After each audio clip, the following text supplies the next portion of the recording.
You've probably been walking around pretty confident if you're a Ford guy right now. You've got Coyote in the half-tons, you've got Godzilla in the Super Duty, you've watched GM stumble through AFM lifters and Turbo 4 base engines while you tell yourself, yeah, they're done. The V8 war's over. Ford won. GM just quietly told you that story is dead. They finally pulled the cover off the next piece of the small block family, the LT3. And for once, this isn't just Corvette fanboy news.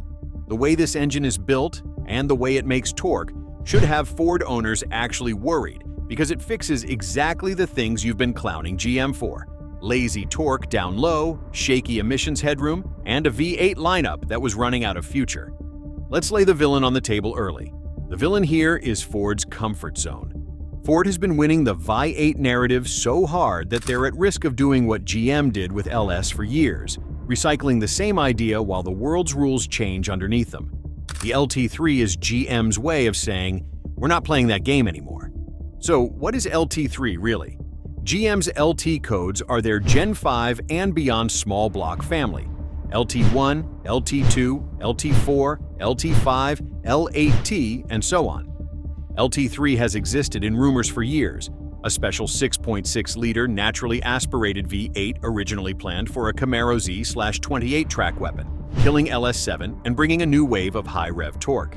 More recently, internal chatter and Corvette forums have pointed at LT3 as a next-gen DOHC or high-compression V8, sitting around the approximately 500 to 520 horsepower mark for upcoming C8 variants. That's the sports car side of the story. But here's the part truck owners can't ignore. GM is investing in a whole 6th-generation small block V8 family in 2 core sizes, 5.7 and 6.6 liters, to replace most of the current V8s over the back half of this decade. Whatever exact badge ends up on the Corvette, the LT3 architecture is the technology mule for the truck engines that are coming for Coyote and Godzilla. Think of LT3 as the tip of the spear that shows you how GM plans to build V8s in a world of brutal emissions rules. It's not just more power, it's a different way of making it. Let's walk through what it does differently and why that should make Ford guys sit up. First, the torque curve. Ford's Coyote is a masterpiece at the top end. It loves RPM. It has great specific output. But in a truck, you live in a very boring part of the tach, 2,000 to 3,500 RPM. That's where you're towing, climbing grades, and fighting headwinds at 70.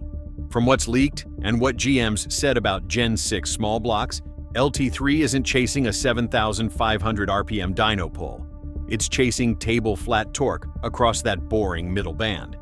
You get there with a few key moves, longer stroke and optimized rod ratio compared to something like a 5.0 Coyote to build cylinder pressure lower. High compression with direct injection and possibly supplementary port injection, letting the engine run advanced timing and leaner mixtures without knock. Aggressive variable cam phasing, and potentially dual overhead cams in some variants that let it breathe efficiently at 2,500 to 3,000 instead of sacrificing that band for peak horsepower. The result is a torque curve that doesn't spike and fall. It plateaus. In practical truck terms, that means 2 things you will absolutely feel in a half-ton or HD with an LT3-derived engine. The transmission doesn't have to hunt as much. It can hold a gear in a grade because there's real torque in that band. You can tow in a taller gear without falling into enrichment every time the road tilts, which is where your fuel economy and EGTS normally go to die. Ford owners have been laughing at GM's real-world MPG for a while. LT3 tech is GM's move to flip that script. Second, emissions and fuel economy headroom. The end of the V8 war isn't going to be some movie moment where one engine explodes. It's going to be a spreadsheet where one engine family can't stay legal without a hybrid crutch and a stack of credits. GM's Gen 6 plan is all about surviving that spreadsheet. Shared architecture across 5.7 and 6.6 means fewer unique parts, more efficient manufacturing, and one chemistry to optimize over and over. New combustion chambers and tighter thermal management mean they can run closer to the edge of knock safely, squeezing more work out of each drop of fuel. The LT3-style top end opens the door to mild hybrid and plug-in variants that can sit on the same block without insane plumbing changes. Exactly what you need when regulators are pushing fleets toward electrification. What does that mean for Ford? It means Coyote and Godzilla, as good as they are, have to work harder to keep up because they're older architectures. Ford can respond with hybridization and clever calibration. Look at the power boost. But the more band-aids you stack on an existing design, the more you start paying in complexity and long-term ownership drama. GM is essentially starting a fresh count on that complexity by rolling out a new V8 baseline sooner. Third, durability under real truck abuse. Ford's big win lately has been this narrative. Our stuff is built to work. GM's is built to chase CAFE cycles. And there's truth there.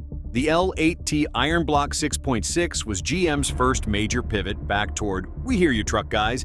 LT3 and its Gen 6 siblings build on that by attacking the weak spots that have haunted modern V8s.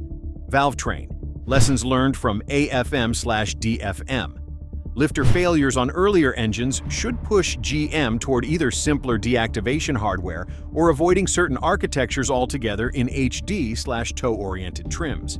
Cooling.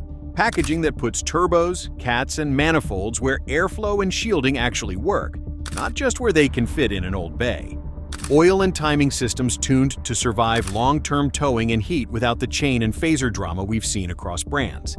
If they get that right, and that's still an if, you're looking at an engine that tows like a diesel light, with a power band tuned by Corvette engineers but durability specs written by Silverado HD customers.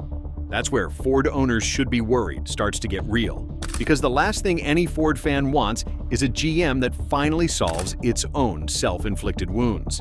Now, let's put some numbers on a 5-year ownership comparison so we're not just vibing.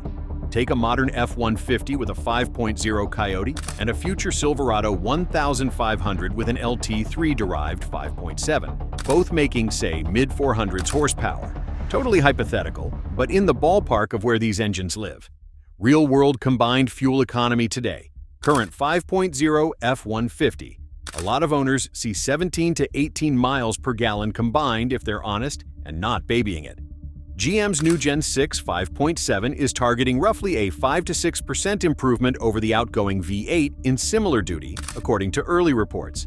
So if Chevy's current V8 half-ton is living around 16 to 17 miles per gallon for similar use, that bump puts the Gen 6/LT3 style motor right into Ford territory, or slightly better when you factor in the torque curve and less hunting.